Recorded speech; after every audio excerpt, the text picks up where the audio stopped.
주식 투자 심플하게 충분하게 스텝스.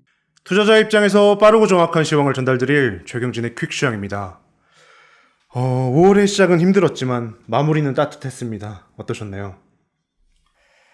네, 어제 제가 처음 본 음식에 대해서 말씀을 드렸는데, 오늘 한 명은 먹었고, 한 명은 안 먹었습니다.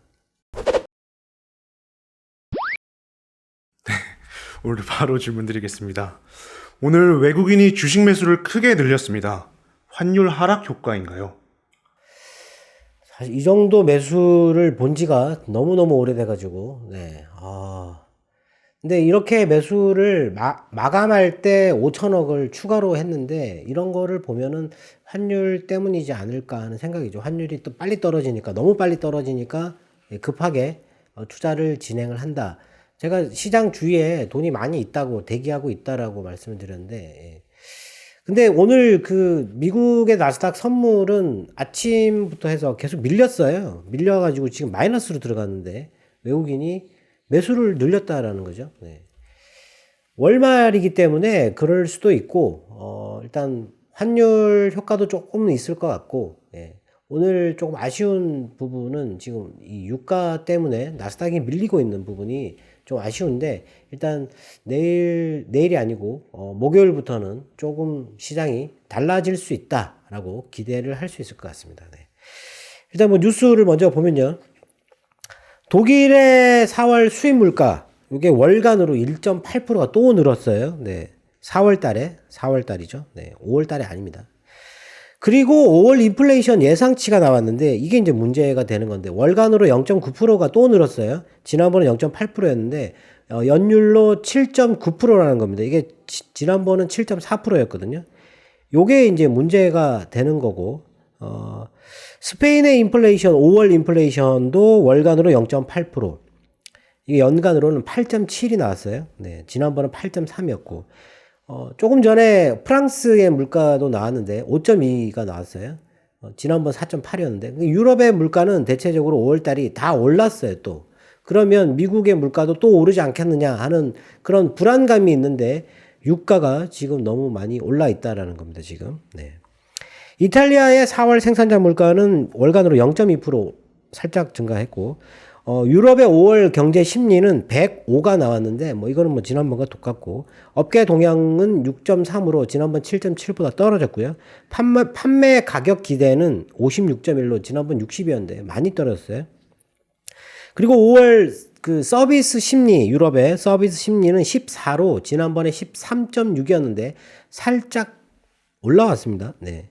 그리고 소비자 신뢰 그 최종 기대치, 이게 마이너스 21.1이 나왔는데 지난번 마이너스 22하고 크게 뭐 큰 차이는 아니다. 인플레이션, 이 소비자 인플레이션 기대치는 45.6으로 지난번 50보다 살짝 떨어졌다라는 겁니다. 근데 물가는 올랐어요. 네.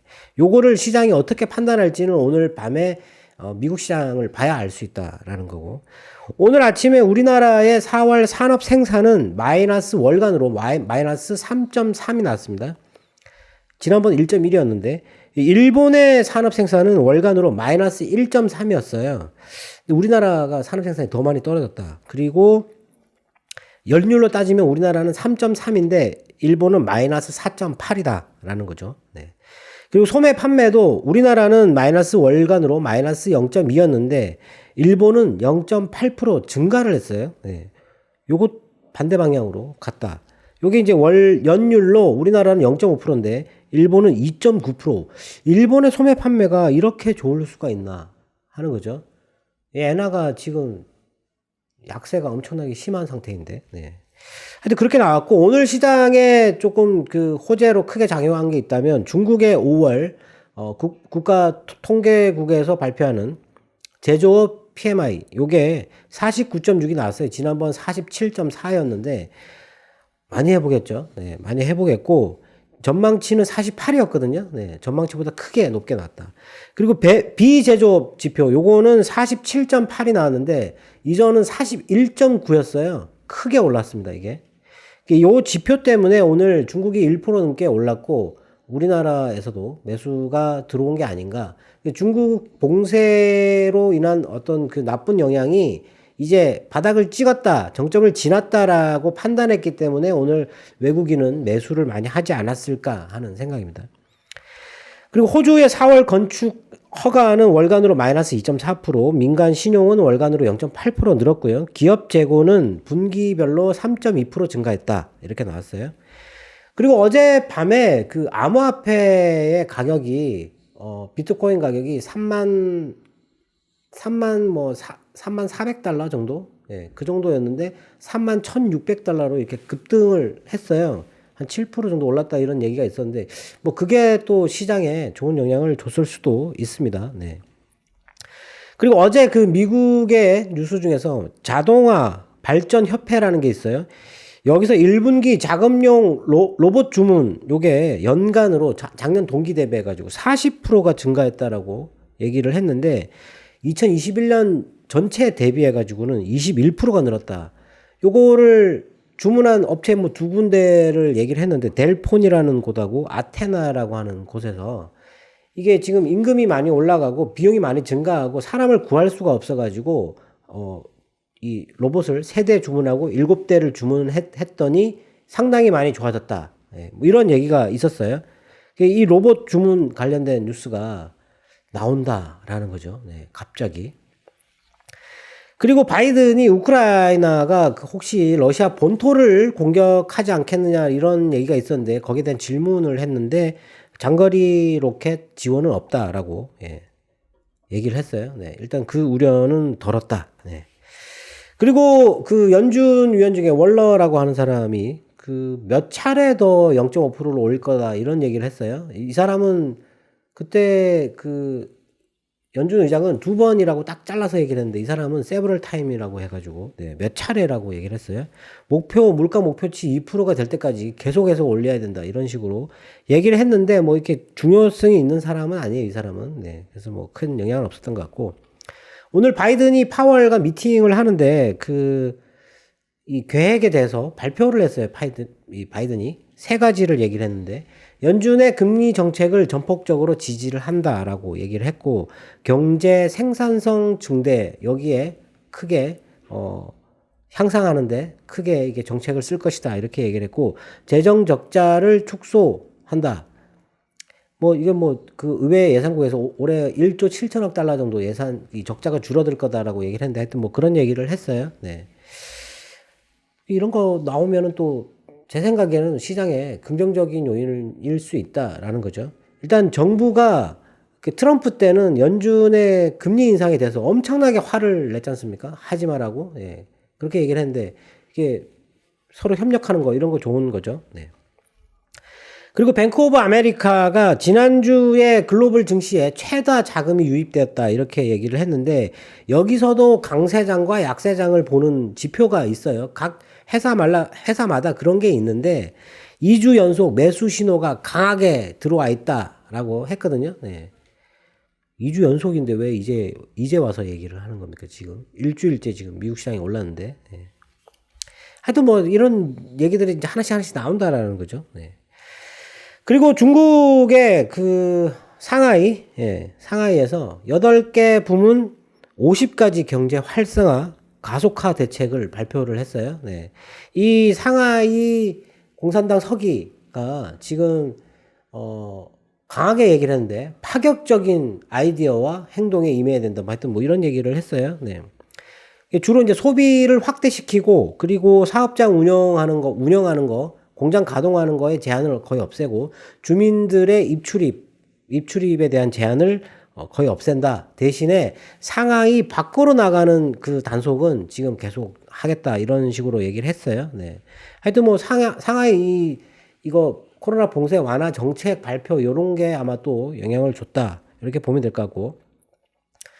중국의 허난성에서 4개 은행에 예금을 인출하는 거를 동결을 해버렸거든요. 그것 때문에 시위를 한다고 이런 뉴스가 있었는데 여기에 예금이 수조 원 정도 된다고 얘기를 했어요. 예. 근데 오늘 이 뉴스는 영향을 안 준 것 같은데 하여튼 중국 경제의 취약점을 오늘 이 뉴스가 보여주는 거다. 뭐 하여튼 그런 얘기가 있었고 그리고 중국의 왕이 외교부장이 남태평양 가가지고 10개국 그 도서국 안보 그 경제 협정 체결하러 갔었는데 안 됐습니다. 네.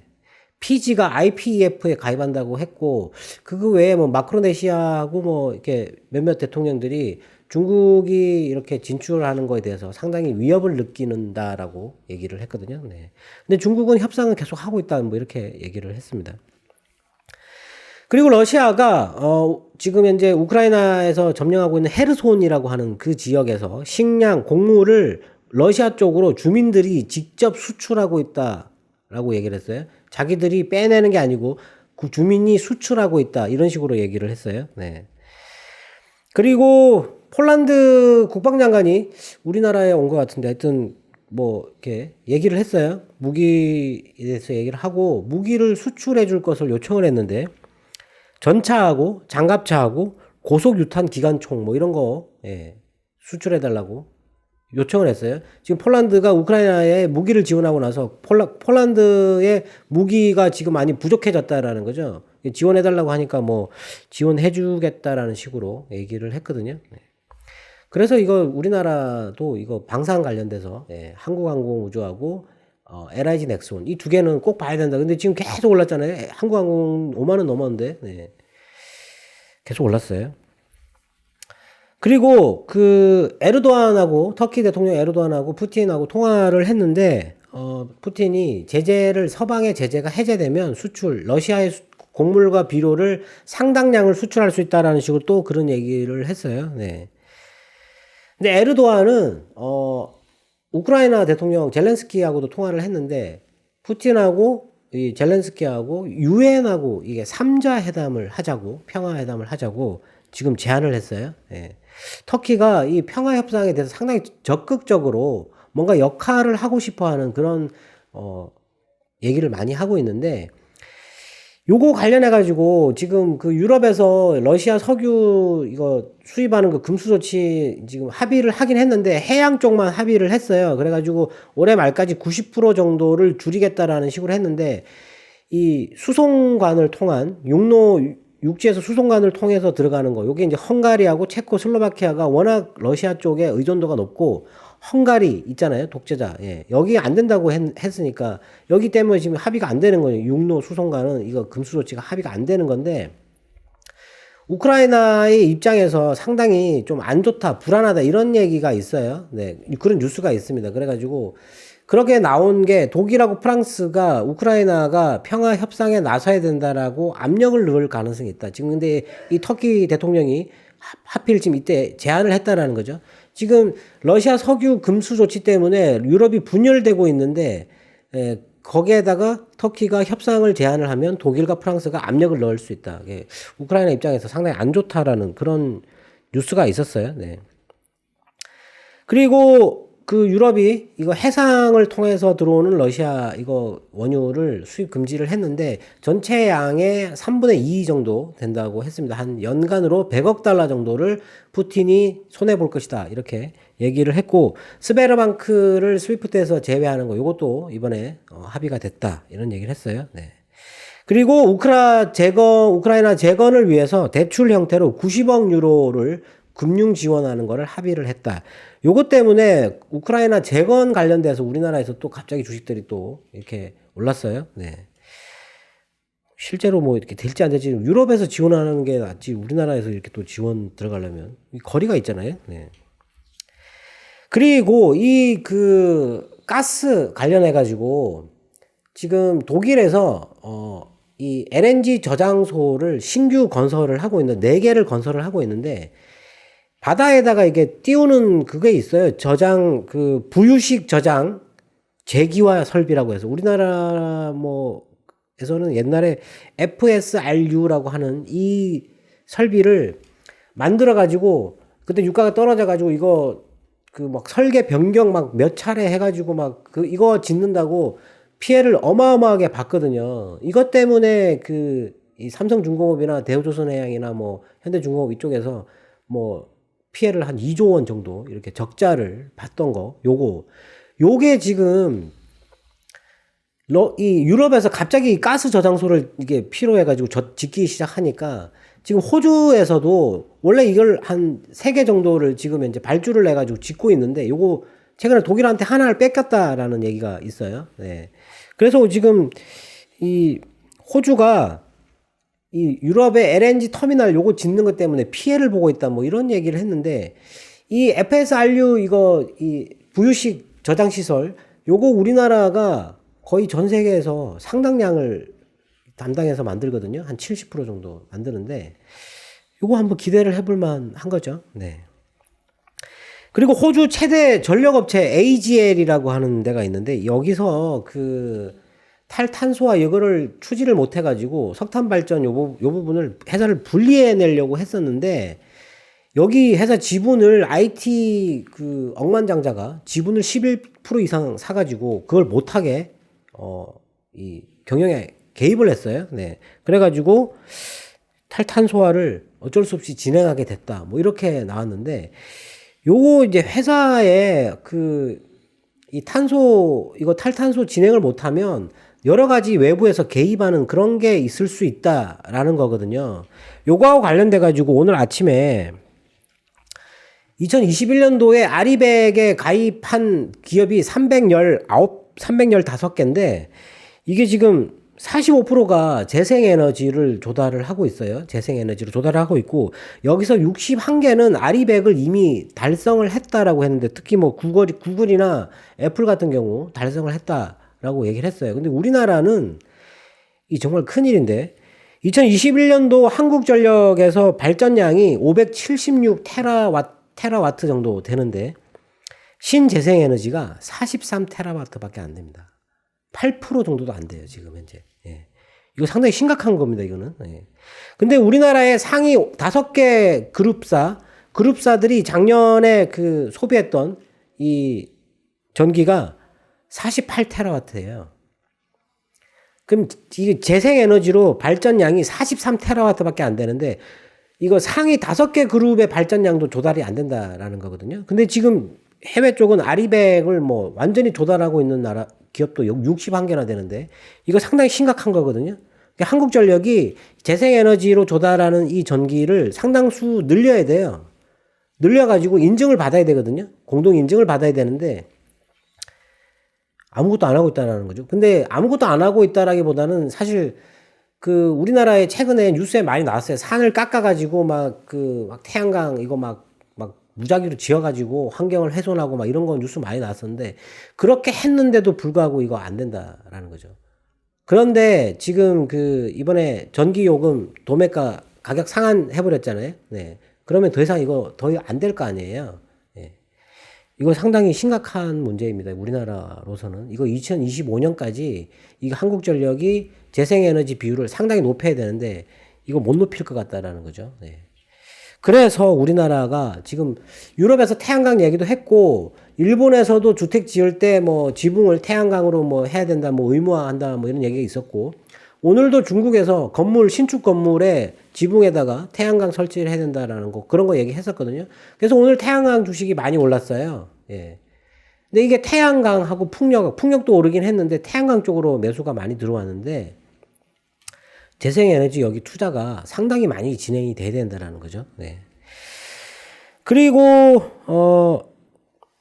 이란의 핵 문제 이거 핵 합의 이거 하는 거에 대해서 뭐 거의 협상이 거의 불가능해졌다 이런 얘기가 지난주 금요일 날 한번 짧게 나온 뉴스가 있었는데 국제 원자력 기구에서 이란이 지금 핵폭탄을 만들 수 있는 고농축 우라늄을 이미 보유했다라고 얘기를 했어요. 네. 하나를 만들 수 있다라고 얘기를 했는데 오늘 이란이 지하에 그 드론 그 무기고를 공개를 했어요. 네, 한 100개 정도의 드론이 이렇게 쫙 진열되어 있는 그 영상을 공개를 했는데 이런 거를 이란이 이렇게 자꾸 공개를 하고 지금 핵폭탄도 하나 만들 수 있을 정도의 이 우라늄까지 확보를 했다라고 하는 거 요게 또 유가를 또 자극할 수도 있는 문제죠. 네.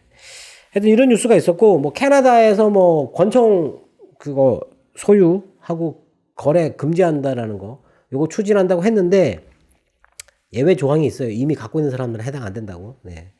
하여튼 뭐 그런 것도 있었고, 퀄컴이 그 ARM이라고 하는 반도체 설계 회사, 이거 영국 회사를 인수를 해보고 싶다라는 식의 얘기를 했어요. 근데 공동 인수를 언급을 했습니다. 얼마 전에 그 SK 하이닉스에서 이 회사를 공동으로 인수할 수 있다라는 식으로 얘기를 했거든요. 네. 퀄컴하고 SK 하이닉스가 합해서 이 회사 인수를 추진한다 그러면 이 회사 꽤 비싼 회사거든요. 50조가 넘는 몸값을 갖고 있는데, 네. 요 회사의 인수가 아주 좀 중요한 그런 화두로 떠오를 가능성이 있다. 삼성전자가 현금을 많이 들고 있어요. 네. 하여튼 오늘 뉴스는 뭐 다른 것보다는 중국 때문에 올랐는데 유가 때문에 이게 지금 지속될 건지 그냥 월말 효과인지 하여튼 환율이 떨어져인지 오늘 외국인의 매수는 너무너무 반갑다라는 거죠. 유가가 계속 올라갈 거라는 뉴스들이 나오고 있습니다. 인플레이션 정점 효과로 올랐다면 다시 반납해야 하지 않을까요? 일단 그래서 오늘 그 기관은 매도를 했어요. 물론 이제 올랐으니까 차익 실현을 하지 않았을까 싶은데 외국인이 마감할 때 왜 5천억을 샀느냐 하는 거죠. 이게 만일에 달러가 이게 계속 떨어져 가지고 환율이 우리나라 환율이 지금 하락폭이 상당히 큰데 이것 때문에 급하게 투자를 진행한다라고 하면 상당히 좋은 건데 유가가 지금 현재 이게 올랐다라는 거죠. 근데 원래 이 유럽의 그 러시아 원유 금수 조치는 이미 얘기는 많이 나왔었어요. 단지 헝가리 때문에 합의가 안 될 거다라고 기대가 그렇게 높지는 않았었거든요. 근데 실제로 이제 합의를 하고 연말까지 90% 정도는 금수하겠다라고 하니까 유가가 저는 원래 110달러에서 이게 90달러대로 떨어질 거라고 생각을 했는데 왜냐하면 중국이 봉쇄하고 이래서 수요가 둔화된다. 그리고 인플레이션 때문에 수요가 둔화된다라는 얘기가 계속 나왔기 때문에 유가는 떨어질 거라고 생각했는데 이 유가가 갑자기 위쪽으로 방향을 잡았어요. 근데 차트를 보면 유가 흐름이 지금 더 올라갈 것처럼 이렇게 흐름이 상당히 좋게 변하고 있어요. 네. 이렇게 되면 인플레이션이 정점을 지나지 않았을까라는 얘기가 시장을 안심시켰다면 다시 하락할 수 있는 그런 불안한 조짐이 되는 거죠. 우리나라 시장도 오르긴 했는데 어제도 그렇고 거래량이 어제 거래량을 넘었지만 거래량이 아직은 그래도 좀 많이 부족한 상태고 오늘 외국인이 1조를 샀기 때문에 거래량이 이만큼 6억 주를 넘었다라고 봐야 되는데 이걸 되돌려 버릴 만한 그런 악재가 되지 않을까 하는 거죠. 지금 지수가 갭으로 올라가지고 이 갭이 약간 불안해 보이거든. 원래 바닥에서 오를 때는 길게 양봉이 나와야 되는데 이게 떠서 시작을 했기 때문에 이 부분은 되돌려질 수 있지 않겠느냐 하는 거죠. 근데 내일이 휴일이잖아요. 네. 오늘 밤에 만약에 미국이 그런 쇼크를 반영을 한다 그러면 미국은 조금 빠질 수도 있는데 그 다음날 올라가는 부분이 제 생각에는 이 유가 부분을 어떻게 봐야 할까? 네.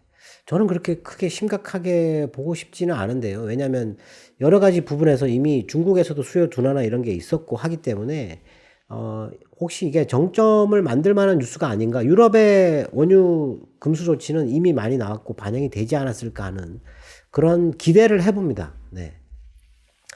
그리고